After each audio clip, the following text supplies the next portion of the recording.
अगर आप लोगों का भी जमीन संबंधित कोई भी समस्या है तो कमेंट करके पूछ सकते हैं, वीडियो के माध्यम से जवाब देने का प्रयास करेंगे।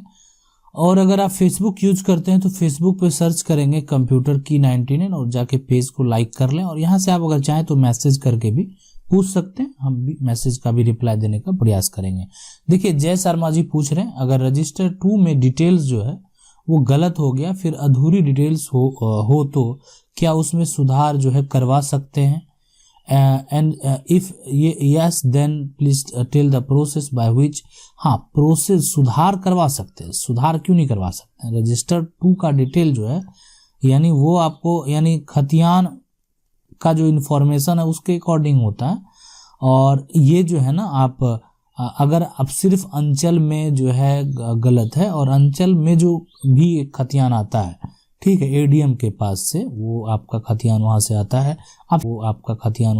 है, आप समझ लीजिए डिस्ट्रिक्ट कार्यालय से जो है तो वहां से उनको जो है एक रजिस्टर आता है जिसमें सारा जमीन का पूरा मेंशन रहता है किसके पास क्या है, सारा कुछ है, ठीक है। लेकिन अगर आपका रजिस्टर 2 में भी गलत हो गया है तो वो सुधार आपको एडीएम के पास से ही होगा, अनुमति के बाद ही जो है रजिस्टर 2 का सुधार किया जाएगा, ठीक है। सर जो खतियान ऑनलाइन नहीं हुआ है उसे जो है परिमार्जन सिर्फ जमाबंदी हो गया और उसमें जो है नाम रकबा सुधार के लिए है, खतियान के लिए नहीं। खतियान जो है ऑनलाइन का सुधार आप एडीएम के पास कर सकते हैं, सीओ के पास से नहीं, ठीक है, ये चीज है। और ये जो परिमार्जन है, परिमार्जन से आप जो है जब आपका जो रसीद जो कटाते हैं, जो आपका जमाबंदी है वो अगर ऑनलाइन नहीं आ रहा है तो उसके लिए है, ना कि खतियान के लिए। अगला सवाल देखते हैं। अगला सवाल है कि सर मेरी दादी के नाम से जमाबंदी का है और 24 कट्ठा में से 3 फरीक है, 8 कट्ठा का जमाबंदी मैं अपने पिता के नाम से करवाना चाहता हूँ। देखिए अगर दादी जो है ना वो जिंदा है, ठीक है, तब दादी का सपोर्ट चाहिए, ठीक है, सपोर्ट चाहिए।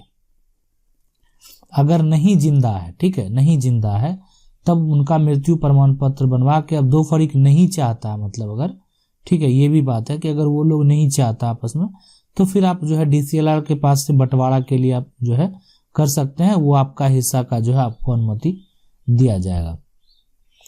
अगला सवाल है, पूजा कुमारी पूछ रहे हैं सर मेरा जमीन दादा के पिता के नाम से है,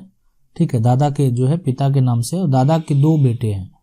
जमीन खतियानी है, केवाला है लेकिन बंटवारा नहीं हुआ है। एक चाचा पूरे घर में जो है वो ताला लगा के रहे हैं, सब भाई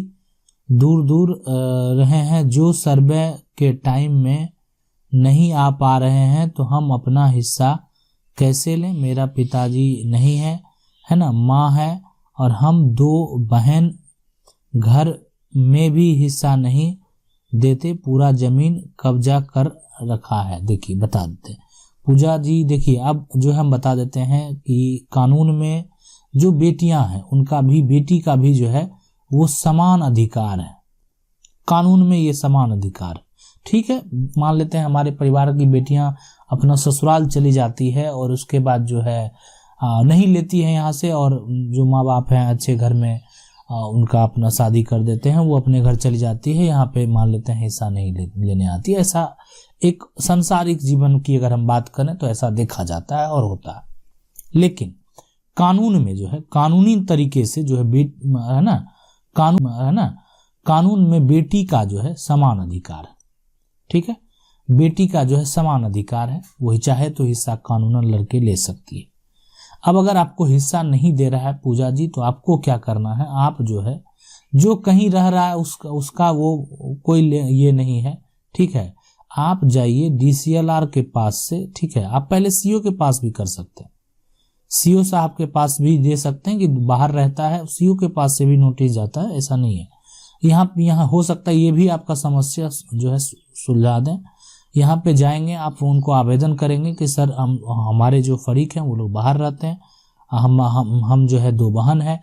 और हमको मेरा हिस्सा नहीं मिला है, तो वो जो है आपका जो आपका ये है वेरीफाई करने के बाद जो आपका हक है, जो आपका हिस्सा है वो आपके नाम से दाखिल खारिज करने का अगर अनुमति वो दे देते हैं, ठीक है, मतलब एक तरह से जो आपका जमाबंदी अगर कायम कर देते हैं, ठीक है, तो आप समझ लीजिए कि आपका हिस्सा आपको मिल गया बस, और उसके बाद कुछ करने की जरूरत नहीं है। ठीक है, वो कायम कर देना मतलब समझ लीजिए कि आपका हिस्सा आपको मिल गया। तो ये काम आप जो है पहला काम, ये पहला स्टेप ये भी करें। अगर आपको कोई और मतलब ये है तो आप दोबारा कमेंट करके पूछिएगा, हम दोबारा जो है जवाब देंगे, नहीं तो आप जो है फेसबुक चैट पे मैसेज भी कर सकते हैं।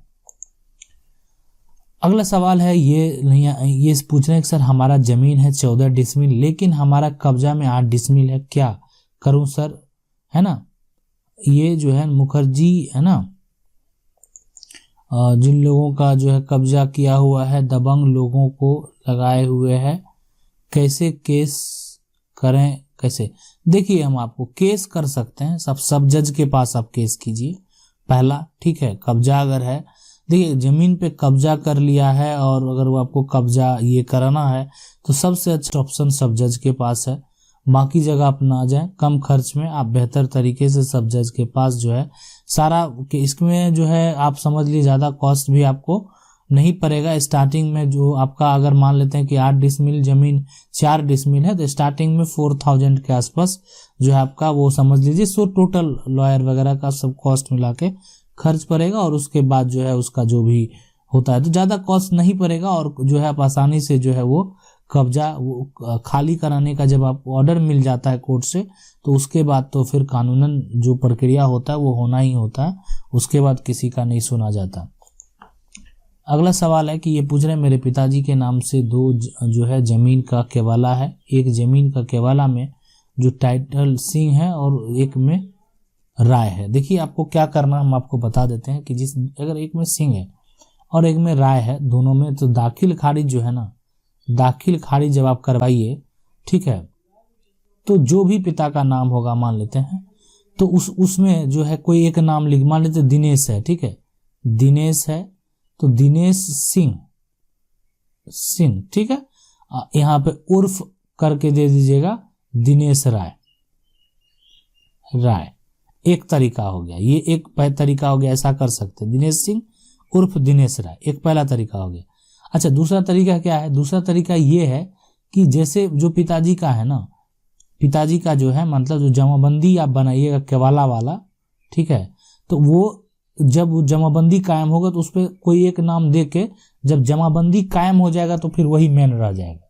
तब फिर केवाला दोहरा के फिर नहीं देखा जाता है, फिर आपके लिए वो एक पेपर हो गया, फिर उतना जरूरत नहीं होता, जब आपका जमाबंदी कायम हो गया तो फिर वही एक में बहुत बड़ा प्रूफ है। ठीक है, अगला सवाल है कि सर मेरा परदादा खतियानी है और उनका जो है लगान जो है कटा है, मेरे पास जो है पुराना रसीद भी नहीं है, कर्मचारी के पास गया तो बोला कि खतियान से रसीद नहीं कट पाएगा, बताएं क्या करें। देखिए खतियान जो अगर आपके पास, देखिए सबसे पहले उसको ऑनलाइन है कि नहीं है, ठीक है, अगर ऑनलाइन है सारा कुछ है, ठीक है, और आप उसके मान लेते हैं कि वंशज हैं, ये चीज़ है वो सारा एक मान लेते हैं कि जिनके नाम से परदादा के नाम से है तो वंशावली बनवा के, ठीक है, आप उसका जो है लगान कटा सकते हैं। और लेकिन आप जो है कर्मचारी के पहले वो चीज़ के लिए सीओ साहब को ही आवेदन कीजिए, ठीक है, कि ये सारा ऐसे प्रक्रिया है और अब हमको इसका जो है लगान कटाना है, लेकिन लंबा समय तक जो है ये छोड़ देना वो भी ठीक बात नहीं होता है, लेकिन आप जो है आपका खतियानी जमीन है तो आप उसका जो है लगान कटा सकते हैं। अगला सवाल है कि सर मेरा जमीन का जो है खाता खेसरा गलत है और चौहद्दी ठीक है। देखिए आप जो है DCLR के पास आपको जाना है ना, आवेदन लेके जाना है और उसमें जो है आपको केवाला वगैरह सारा इन्फॉर्मेशन लगाना है। लगाने के बाद जो है खाता खेसरा जो है ना, वो खाता खेसरा गलत है और चौहद्दी ठीक है। अगर ये जमीन का जो है केवाला में अगर है, ठीक है, तब यहाँ पे जाइए, नहीं तो नहीं, अगर मान लेते हैं ऑनलाइन रसीद ये सब में है तो फिर परिमार्जन है, तब आप मेरे प्लेलिस्ट में जाइए, वहाँ पे भूमि सुधार विभाग है, वहाँ से आपको वो जानकारी जो है आप परिमार्जन वाला देख सकते हैं और उसको जो है बेहतर तरीके से समझ सकते हैं। ठीक है, अगला सवाल है कि 1990 में जो है मेरे पिताजी 3 कट्ठा जमीन केवाला लिए, 20 में मेरा उस जमीन जो है को दाखिल खारिज कराया। अब पिताजी का देहांत हो गया, ठीक है, और उस जमीन को अपने नाम कराने के लिए मोटेशन क्या अब कर्मचारी बोल रहा है कि वो जमीन सरकारी है, प्लीज हेल्प में। ठीक है, अभी देखिए, अब यहाँ पे सबसे पहले आपने दाखिल खारिज भी जो है करवाया है तो आप उसका रसीद जो है कटाते रहिए। जमीन को जो है अपने कब्जे में रखिए। ठीक है, जमीन को अपने कब्जे में रखिए और उसका रसीद कटाते रहिए। और पुराना इन्फॉर्मेशन आप निकाल के देख सकते हैं कि वो जो है जमीन सरकारी है या नहीं है, वो एक बार आप इन्फॉर्मेशन निकालने के बाद जो है जरूर वेरीफाई करें, लेकिन ज़मीन को अपने कब्जे में रखें। और दाखिल खारिज जो है, कहे कि सरकारी ज़मीन है तो उसका अगर आपको दाखिल खारिज रजिस्ट्री पेपर से कर दिया गया तो फिर अधिकारी का भी वो एक आप यहाँ पे ऑब्जेक्शन लग सकता है कि नहीं होना चाहिए। लेकिन आपका अगर मान लेते हैं कि ये जो है आपको करना है, ज़मीन आपको कब्जे में रखना है और आप ज़मीन का रसीद, अगर आप ज़मीन जो है खरीदे हैं तो आप केवाला लिए हैं तो ज़मीन का जो है रसीद भी अप टू डेट कटाते रहिए। अभी फिलहाल पिताजी के नाम से ही कटाइए, कोई तरह का दिक्कत नहीं है। अगला जो सवाल है वो देखते हैं, टीएस में कितना टाइम लगता है। देखिए, टीएस में मिनिमम आप समझ लीजिए 3-4 साल कम से कम, और ज़्यादा से ज़्यादा जो भी है 20 साल भी लग सकता है। लेकिन जो ये है ना, उसमें डिपेंड करता है कि दो पक्ष में आप कितना एक्टिव हैं। दोनों अगर मतलब एक समझ ली एक्टिव नहीं है ना, तभी इतना टाइम लगता है। कोई एक पक्ष अगर एक्टिव है और वो एक्टिव है तो 3-4 साल जो है मैक्सिमम बहुत है, उसमें सॉर्ट आउट 5 साल में तो हो ही जाता है। लेकिन दोनों अगर मतलब एक तरह से उसको खींच रहे हैं, मतलब टाइम काट रहे हैं, तो फिर लंबा समय जो है उसमें चला जाता है। अगला जो है यहाँ पे कि सर कैसे जमीन जो है पर धारा 144 जो है कितना बार लगा सकते हैं। और 144 देखिए 144 जजमेंट होने के बाद भी है, 145 भी होता है, इसके बारे में भी हम बताएंगे। तो ये जो है 144 के बारे में बताए थे। जमीन में अगर आपस में भूमि में विवाद है तो ये जो धारा एसडीओ के द्वारा लगा दिया जाता है, और लगाने का मतलब होगा कि यहाँ पे अब जो है कुछ आपको नहीं करना है, तो ये होता है। और उसके बाद जब उसका जजमेंट आपको मिल जाता है तो फिर हम आगे जो है 145 की बात जो है उसके लिए भी वीडियो जो है बनाएंगे और उस पर जो है और बताएंगे कि कैसे किस तरीके से होता है। अगर आप लोगों का भी जमीन संबंधित कोई समस्या है तो कमेंट करके पूछ सकते हैं, वीडियो के माध्यम से जवाब देने का प्रयास करेंगे। अगर आपको वीडियो अच्छा लगा तो वीडियो को लाइक जरूर कर दें, चैनल को पहली बार देख रहे हैं सब्सक्राइब करके जो बेल आइकन है उसको जरूर दबा लीजिए।